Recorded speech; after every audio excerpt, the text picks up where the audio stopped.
Assalamualaikum warahmatullahi wabarakatuh. Perkenalkan, kami dari kelompok 3. Sebelum itu, perkenalkan teman kelompok kami, saya sendiri atas nama Rosmania Roslan dengan NIM 425230001 dan teman kelompok saya atas nama Dafal Pusan dengan NIM 425230008 dan teman kelompok saya Saya atas nama Ahmad Kausar Syahrir dengan NIM 425230012. Pada kesempatan kali ini kami akan menemukan aplikasi kami yang bernama Smart Batch, solusi cerdas anti limbah makanan. Selamat menyaksikan.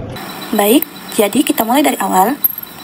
Seperti aplikasi pada umumnya, saat aplikasi Smart Batch ini dibuka, yang akan pertama kali muncul adalah splash screen ini. Nah, setelah splash screen ini, kita langsung masuk ke tahap onboarding dengan welcome screen ini. Pesan yang tampil di layar ini secara langsung memperkuat value proposition aplikasi kami, alias untuk menegaskan kembali manfaat inti ataupun nilai jual yang ditawarkan Smart Batch kepada pengguna, yakni dua manfaat utama yang saling terkait, yaitu mengurangi limbah makanan dan menghemat pengeluaran dapur. Kemudian, kami menggunakan tombol mulai sekarang sebagai call to action untuk mengarahkan pengguna baru ke proses pendaftaran akun. Nah, untuk penjelasan selanjutnya, saya persilahkan ke teman kelompok saya, Dafa. Dengan ini saya persilahkan. Baik, terima kasih Niar atas kesempatannya. Jadi di sini, saya akan mendemokan bagian authentication. Setelah proses onboarding tadi yang sudah dijelaskan oleh Niar, dilanjutkan dengan authentication flow. Karena ini adalah kali pertama pengguna, kami arahkan ke layar register.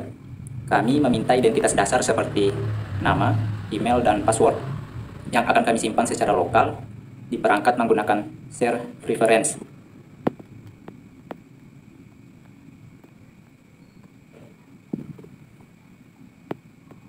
Setelah pendaftaran, pengguna diarahkan ke layar login untuk memverifikasi kredensial mereka. Saat ini, logika autentikasi diatur untuk menerima kredensial yang kami tentukan untuk keperluan demo, yaitu username, Rosmaniar, dan password 123.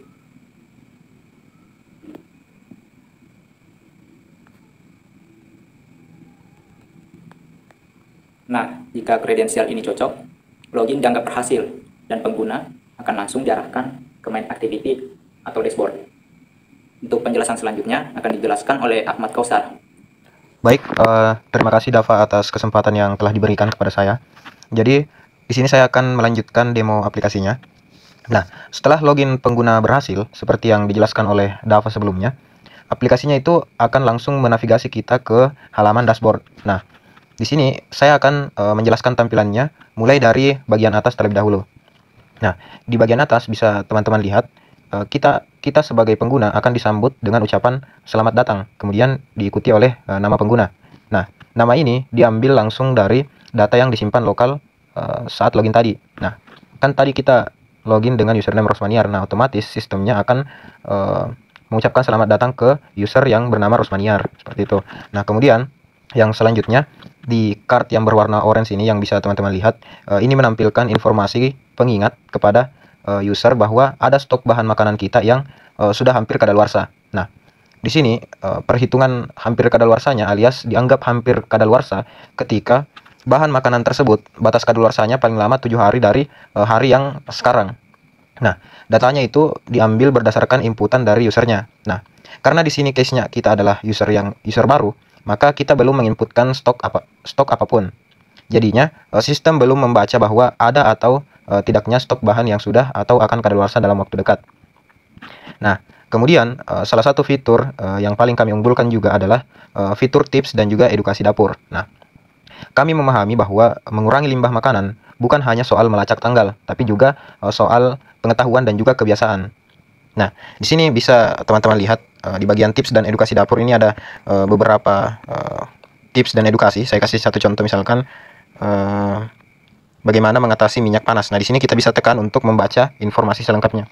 Nah, di sini walaupun tampilannya masih sangat sederhana, tapi intinya untuk tips dan edukasi dapur ini dia menampilkan informasi mengenai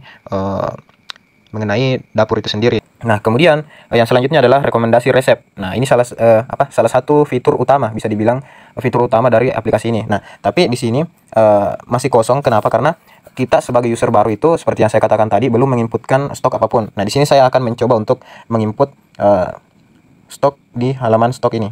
Nah, di sini ada tombol tambah. Berarti di sini ketika kita mengkliknya, kita bisa menambahkan data stok bahan makanan kita. Nah, di sini misalkan saya menambahkan data ayam. Kemudian jumlahnya 2 kilo. Di sini satuannya kg atau kilogram. Nah, di sini kita bisa mengatur tanggal kadaluarsanya itu kapan. Nah, misalkan saya setel tanggal 30.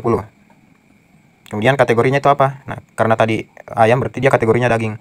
Kemudian lokasi penyimpanannya itu di mana? Nah, di freezer tentunya. Nah, kemudian kita tekan tombol add atau tambahkan data. Nah, di sini datanya berhasil ditambahkan. Nah, di sini terdapat informasi nama bahan makanannya, kemudian jumlahnya berdasarkan satuannya, kemudian lokasi tempat di mana kita menyimpan bahan makanan tersebut. Nah, ini juga salah satu fungsi yang sangat bermanfaat tentunya untuk si user. Kenapa? Karena biasanya kita sebagai manusia itu kita sering lupa atau luput dengan segala hal. Nah, contohnya ini ketika misalkan kita lupa di mana menyimpan stok bahan makanan kita. Nah, di sini sistemnya bisa menjadi pengingat kita bahwasanya kita memiliki stok bahan makanan di tempat ini. Seperti itu. Nah, di sini contoh kasusnya adalah ayam. Nah, kemudian informasi lainnya adalah tenggat kadaluarsanya berdasarkan inputan yang kita berikan tadi. Nah, di sini informasinya adalah kadaluarsa pada tanggal 30 bulan 10 tahun 2025 begitu. Nah, kemudian untuk melihat pengujiannya apakah berhasil atau tidak, kita kembali ke halaman beranda. Nah, di sini yang tadinya rekomendasi resep itu tidak ada menjadi ada. Kenapa? Karena kita sudah memiliki satu inputan stok yang sudah dibaca oleh sistem. Nah, jadi sistemnya akan memberikan rekomendasi resep berdasarkan bahan yang kita punya. Nah, karena kebetulan kita punya ayam, jadi di sini sistemnya akan merekomendasikan resep-resep yang bahannya minimal punya satu dari bahan yang kita punya. Nah, di sini contohnya sup ayam simple. Nah, di sini keterangannya 1 dari 4 bahan tersedia. Kenapa dikatakan seperti itu? Karena kalau kita lihat di sini di detail resepnya, itu bahannya ada 4, ayam, wortel, kentang, bawang putih. Nah, kita di sini memiliki stok ayam. Nah, di sini sistemnya akan membaca bahwa kita memiliki 1 dari 4 bahan yang tersedia seperti itu. Kemudian di sini juga dikategorikan bahwa pembuatan resep ini tuh masuk dalam kategori mudah. Kemudian informasi mengenai waktu pembuatannya ini 30 menit, kemudian bisa jadi untuk 4 porsi. Seperti itu. Begitupun yang lain. Nah, apa yang terjadi ketika misalkan stok bahan kita ada banyak? Nah, berarti otomatis sistemnya akan menampilkan resep makanan yang lebih banyak juga. Apalagi ketika kita mempunyai bahan makanan yang banyak berdasarkan rekomendasi resep itu. Seperti itu. Kemudian di sini ada fitur statistik juga, inventaris. Nah, ini cukup berguna dan berguna bagi si user karena di sini kita bisa melihat berapa total stok yang kita punya sekarang. Nah, karena kebetulan kita hanya punya 1 stok sekarang, jadi sistemnya di sini menghitung bahwa total item dalam stok itu hanya 1. Kemudian status kadaluarsa. Nah, karena kebetulan saya tadi menyeting kadaluarsanya itu tanggal 30 alias lebih dari 7 hari, berarti dia belum masuk ke sudah kadaluarsa ataupun hampir kadaluarsa. Jadi di sini sistemnya belum menghitung bahwa stok itu masuk dalam kategori sudah kadaluarsa atau mendesak seperti itu. Kemudian di sini juga ada statistik distribusi berdasarkan kategori. Di sini daging itu ada 1 item, kemudian distribusi berdasarkan lokasi penyimpanan, freezer itu ada 1 item gitu. Kemudian selanjutnya adalah info aplikasi. Di sini dijelaskan tentang aplikasi Smart Bytes-nya, kemudian ada juga dibuat oleh informasi pembuat aplikasi ini, yaitu dibuat oleh anggota kelompok kami. Ada saya sendiri, Kautsar, kemudian Niar dan juga Dava. Seperti itu. Kemudian yang terakhir adalah di sini kita bisa menekan icon profile. Nah, di sini data username kita. Kemudian di sini kita bisa logout. Nah, ini ketika kita menekan tombol logout, nah itu langsung keluar ke menu login seperti itu. Kemudian untuk penjelasan peran ataupun kontribusi dari setiap anggota kelompok kami, yang pertama ada Dava Alfausan yang bertanggung jawab pada bagian front-end aplikasi kami, yang dimana Dava yang merancang dan membuat semua yang kita lihat di layar, mulai dari layout tombol, tampilan input bahan, dan memastikan aplikasinya enak dilihat dan mudah digunakan oleh user. Kemudian ada Rosmania Roslan yang membuat rancangan mockup aplikasi kami di Figma, kemudian juga bertanggung jawab di sisi back-end, terutama pada perancangan ataupun pembuatan sistem rekomendasi resep itu bekerja. Dialah yang merancang bagaimana aplikasi bisa pintar mencocokkan stok bahan dengan resep yang paling pas dan beberapa fitur lainnya. Nah, kemudian saya sendiri Ahmad Kautsar selaku ketua tim, tugas saya memastikan semua bagian aplikasi ini terhubung dengan benar dan berjalan sesuai rencana dari awal sampai akhir, seperti mengawasi alur onboarding dan login register, serta memastikan integrasi yang mulus antara back-end yang diatur oleh Niar dan tampilan yang dibuat oleh Dava. Nah, itulah tadi demo aplikasi kami. Jadi singkatnya, Smart Bytes adalah solusi digital yang efektif untuk mengurangi limbah makanan dengan fitur pelacakan stok dan rekomendasi resep cerdas. Kami berharap Smart Bytes dapat bermanfaat dan berkelanjutan. Sekian atas perhatiannya, kami ucapkan terima kasih. Wassalamualaikum warahmatullahi wabarakatuh.